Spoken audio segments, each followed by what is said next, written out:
Guys, ആഹാരം കഴിക്കാൻ വകയില്ലാത്തൊരു കുട്ടിയെ പറ്റി നമ്മൾ വീഡിയോ ഇട്ടിരുന്നു. ആ സഹോദരി നമ്മൾ കാണാൻ പോവാണ്. റിയാക്ഷൻ ഞാൻ എന്തായാലും കാണിച്ചത്. വൈറൽ താരത്തിനെ കണ്ടുട്ടോ അങ്ങനെ. കേസ് അപ്പൊ വീഡിയോ 10 മില്യൺ കയറിയോണ്ട് തന്നെ അത്രക്ക് ദേഷ്യം ഇബ്രുവിനോടും മാജിനോടും കാര്യം പറഞ്ഞപ്പോൾ പറഞ്ഞു നല്ല ഫുഡ് മേടിച്ചു കൊടുത്തവൾ ഓക്കെ ഒന്ന്. എന്റെ ഫാമിലി ഗ്രൂപ്പിലൊന്ന്, സ്കൂൾ ഗ്രൂപ്പിലൊന്ന്, ഓഫീസിൽ പോയി അവർ ബോക്സ് വെച്ചിട്ടുണ്ട്. ഒരു സീ ക്രീം, ഒരു ഹമോറ്, പിന്നെ കുറച്ച് ഞണ്ട്, സിഗ്നേച്ചർ ആയിട്ട് ലൈറ്റ് ഉണ്ടല്ലോ, എല്ലാം ഓരോന്നെട്ടോ. പിന്നെയാണ് ചതിയാൻ മനസ്സിലാക്കി. ഇവർ രണ്ടുപേരും ഓളെ വെച്ച് മുതലെട്ടിയിരുന്നു. ഓൾക്ക് എങ്ങനെയാലും ഓല പള്ളം നടക്കണം. അത്രേ ഉള്ളൂ. ഓരോ മനുഷ്യന്മാരെ കഥ ഇവരെ ചതിന്റെ കാര്യം ഓർത്തിട്ട് അത് ബില്ലിന്റെ കാര്യം ഓർത്തിട്ടാണ് അറിയില്ല. സത്യം പറഞ്ഞ ഫുഡിന്റെ തൊണ്ടി കൂടെ ഇറങ്ങില്ല. പിന്നെ വരുന്ന ഒരു ഐറ്റംസ് കണ്ടപ്പോൾ മൂഡ് തന്നാലും വന്നു. ആ ഒരു വീഡിയോക്ക് ഇത്രയും വലിയ വില കൊടുക്കേണ്ടിരുന്നു. സ്വപ്നത്തെ പോലും ഞാൻ വിചാരിച്ചില്ല കേട്ടോ. എന്റെ മോനെ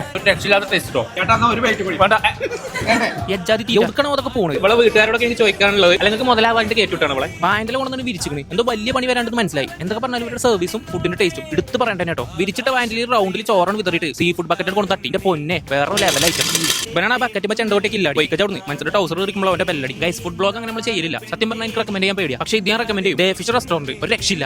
പണം പോയി പവർ വരട്ടെ. ഈ തീറ്റൊന്ന് വയറാ വരിക. നിങ്ങളുടെ ഫ്രണ്ട്സിനെ ട്രീറ്റിന് കൊണ്ടാൻ പറ്റിയ സ്ഥലം. ഇതൊക്കെ 4 ആക്കി ഇരുന്നടിക്കാനുള്ള കൊണ്ടിട്ടില്ല. എല്ലാം കഴിഞ്ഞ് ഡ്രിങ്കും കൂടി ആയപ്പോ ഉദാഹവ മനസ്സും വയറും നിറഞ്ഞു. ഈ പോക്കറ്റിന്റെ അവസ്ഥ ബില്ല് വരും പറയാം. കഴിച്ചു ഇഷ്ടപ്പെട്ടു. അതുകൊണ്ട് ഞങ്ങളോട് പറയാണ്, ഫിഷ് സീ ഫുഡ് ഇഷ്ടപ്പെടുന്ന ആളുകൾക്ക് ഒഴിച്ചുകൂടാൻ പറ്റാത്ത ലൊക്കേഷൻ ആണ്. ഇതവിടെ വന്ന കസ്റ്റമറിന്റെ കുട്ടിയുണ്ടോ. അവരുടെ സർവീസിന്റെ ക്വാളിറ്റി ഇരുന്നേ മനസ്സിലാവും.